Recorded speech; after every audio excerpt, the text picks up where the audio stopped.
I work with lots of people on habits, and one of the things that's going on in today's culture is setting up automatic expenses where it's just easy, pulls right out of your credit card or your debit account, whatever. Is that a good thing? Should you automate your expenses? Should you set your financial life on autopilot? Well, I've got a couple of rules that I'll share coming up.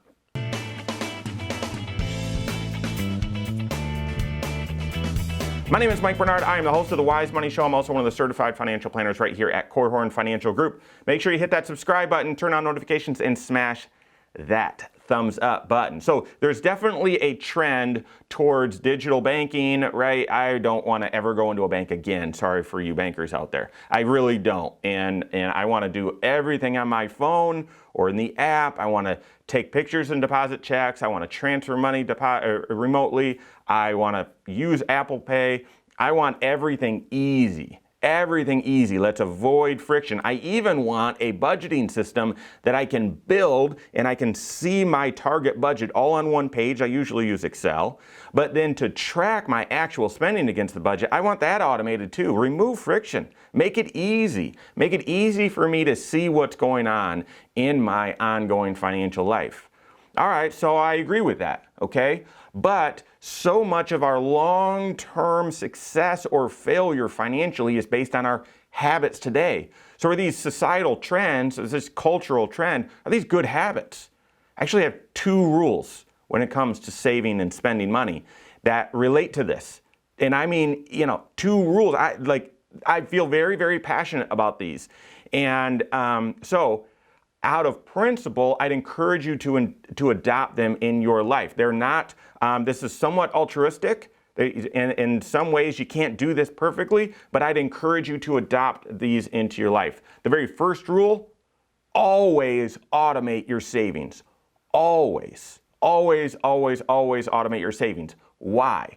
Because is it easier to choose to save once a month and then decide to save again next month and then decide to save again the next month and decide to save again? Or is it easier to just decide to save once and set it up on autopilot? For me, I'd rather make that saving decision once because every single month or every paycheck, I'm bombarded just like you are with, need new tires, or this expense came up, or there was this sale going on, so we spent a little extra there, or I didn't know we were going out with some friends. No, we're not doing that right now in COVID, but I didn't know we were going to have this expense. So there's always going to be tons of activity going on in your financial life and tons of one-offs, by the way. One-offs happen all the time. It's much better to decide once to save than have to repeat that decision over and over and over and over again. So I would take this rule and I would apply it in all areas of saving.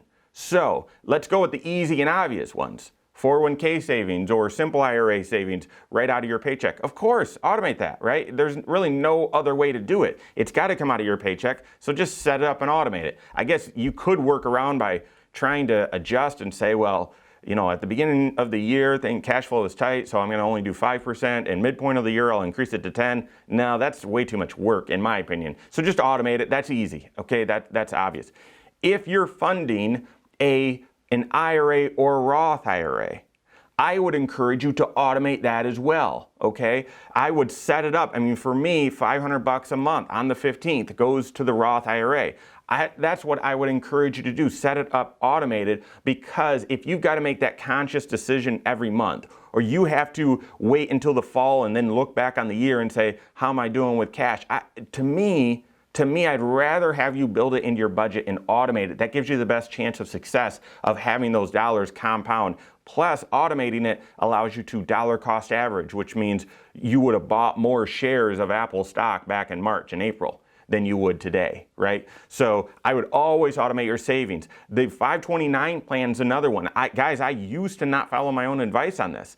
The 529 I would just do near the end of the year, and I'm just assuming I'll have some dollars and I'll throw the right amount into the kids' 529. And it was hard to do. It was difficult for me to make sure I always had that money to make that a priority. Well, if it's a priority, going back to Stephen Covey, if it's a priority, it's a big rock, put that big rock in first. So I just build it into the budget, $500 on the 15th. So 500 goes to the 529, or 600 actually, because we've got the 3 kids. I do 200 for each of them.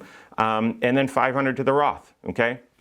Every single month. What about your HSA? If you're contributing, and you should be contributing to your HSA out of your paycheck, then that's automatic, okay? But if you're not, or you can't for whatever reason, then still set it up on an automatic basis.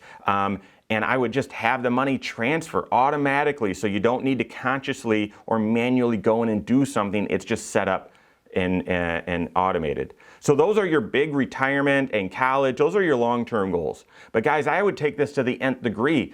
Always automate your savings. So saving up for paying your insurance annually, yeah, automate that. Just figure out how much that amount is, divide it by 12, and do an automatic savings every single month. Want to do a vacation every year? Figure out how much it is, divide it by 12, and automate that savings every single. It's about to be Christmas time. Yep, set up your saving for Christmas on an automatic basis. You want to do home improvements. You want to pay cash for a car. You want to, you want to buy a hot tub. Whatever it is, figure out the amount that you need to save, and then make that decision once to save and put it on autopilot. So I have, if you were to look at my bank account structure, out of my paycheck, I've got 401k contributions going automatically. And then out of once a month, I've got Roth funded. I've got the 529 funded. Every other week, I've got HSA being funded. I've got car being funded. I've got home improvement being funded.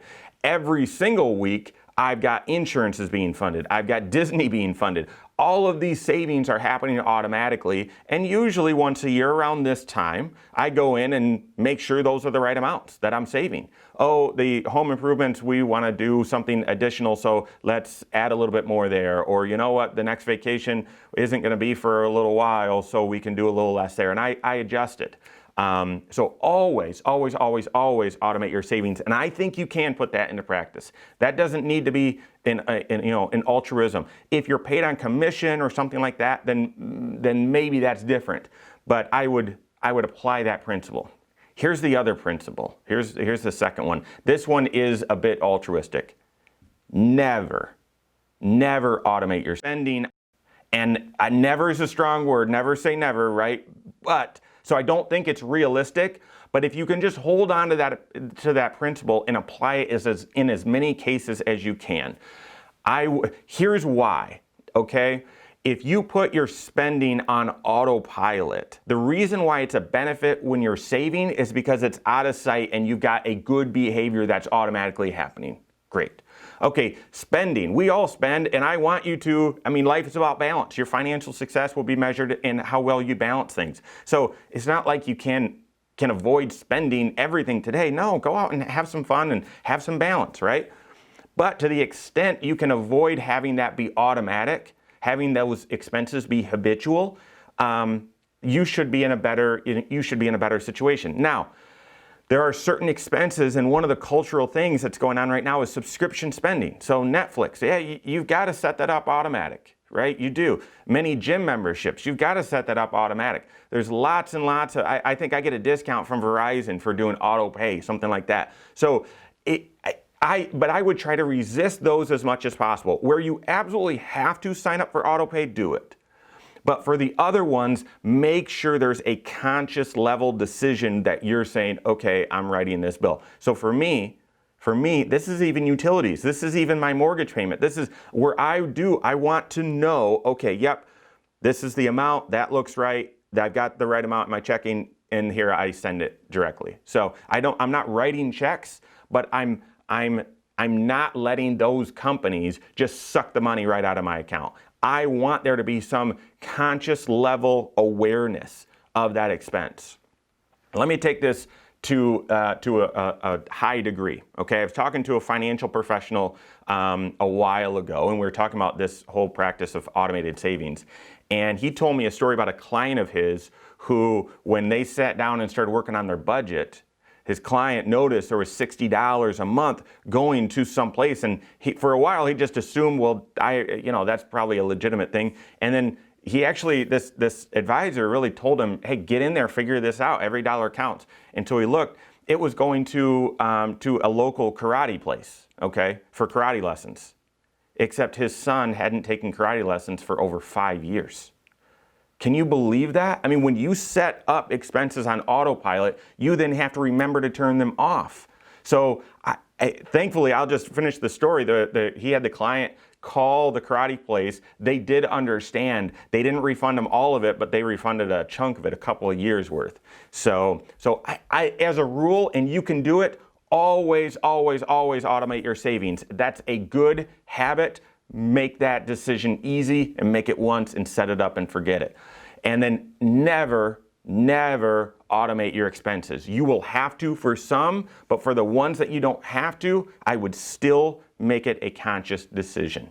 Work with your certified financial planner. I told you in this video, financial success is all about your habits today, right? And so make sure you're applying the right habits. The second thing I told you, financial success is about how well you balance, okay? Work with your certified financial planner. Make sure you have clarity and confidence about what you're doing for your future, and make sure you then have the clarity and confidence that you can spend today's dollars the right amount today to enjoy and so on. Work with your CFP. If you don't have one, contact a member of my team. You can find us online, corehorn.com or wisemoneyshow.com, or send us an email, info@corehorn.com. All right, there you have it. Go out and take your next wise step in your financial life.